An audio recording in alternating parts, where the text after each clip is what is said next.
Welcome back. In this video, we're gonna talk about my favorite part of shooting video, and that's the content. And in my opinion, this is the most important part of shooting your videos. You've got to focus on the content. If nothing else, this is the video that is the most important of this entire series. It's all about the content. So what kind of content should you put out there? One of the big focuses we have in our office right now is that, and this is from Tom Ferry, is that we solve problems for a profit. If you can solve all of the problems that somebody runs into throughout the real estate buying or selling process, that is going to lead you to a significant profit. So how are we going to do this? Well, first you've got to determine what are the problems that buyers and sellers are facing today. And we actually did a big exercise in our office where we went through the before, during, and after for buyers and for sellers. So we had 6 boxes and just went through what are all the issues when it comes to, or the problems that buyers run into before they buy a home. Things like getting pre-approvals. For sellers, it's getting the home ready to go on the market, things like that.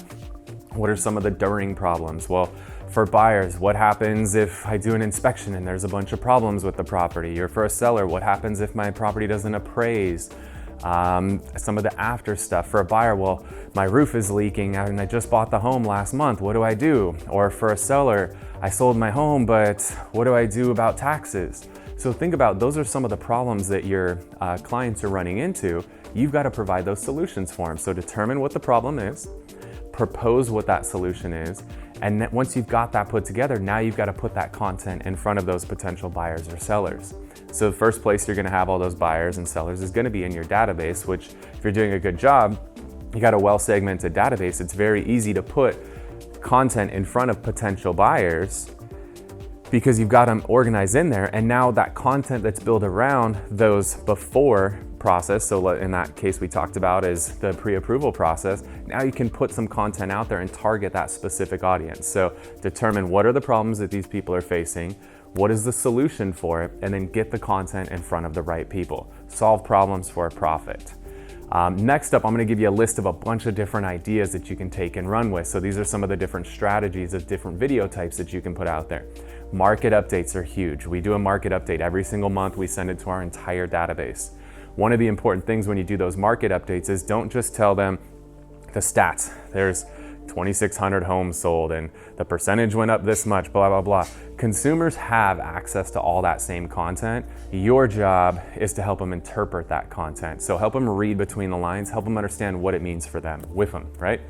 Next up, neighborhood guides or community tours. These are one of my favorite videos that you can put out there. Whatever neighborhood you work in, do a video talking about everything that makes that neighborhood or that community special. So our community here is Santee, which is part of San Diego County. We shot the drive-in movie theater, which there's only 2 of left in the whole county. We shot Santee Lakes where you can go fishing and boating. We talked about all the different restaurants that are in town and all of the things, the golf course, things that make your community special. Do a video and showcase all of those things. What you'll find is people are very proud of their neighborhood and they're gonna share that content. That content tends to go viral very, very quickly. The other thing that's really cool when you do that content is you can now repurpose that content for future videos. So now when you do list a home that's around the corner from that drive-in movie theater, you could take that footage from your neighborhood video and then you can stitch that in to the video about the property around the corner from it. So huge fan of that. Instructional videos are very good. Help people understand how things work in a step-by-step process. So help them understand how to go about getting a pre-approval and why is that important to them. Think about maintenance videos. Maybe, we're here, it might be the winter time where you're at or the summertime where you're at. Some of the things they need to know about maintaining their HVAC system and how often should you be changing filters. Those kinds of things do really well. Testimonials are huge, right? If you've got clients who you helped buy or sell a home and they love you and they're willing to get on camera and talk all about you, the video testimonials are so much more powerful than a written testimonial. When you think about communication, the words that we say are only 7% of communication. The other 93% are the tone in which we say them, the body language with which we say them. So when you can get those testimonials in video, they're so much more impactful. Doing videos around your listings. And now I encourage you, don't just do the same thing as everybody else. Think outside the box a little bit. Think about how can you make your videos creative? How can you make them very appealing? Sometimes it's gonna be good just to have straight videos of your properties. Sometimes it's good to do walkthroughs of your properties, but make them fun. As we talked about before, show your character.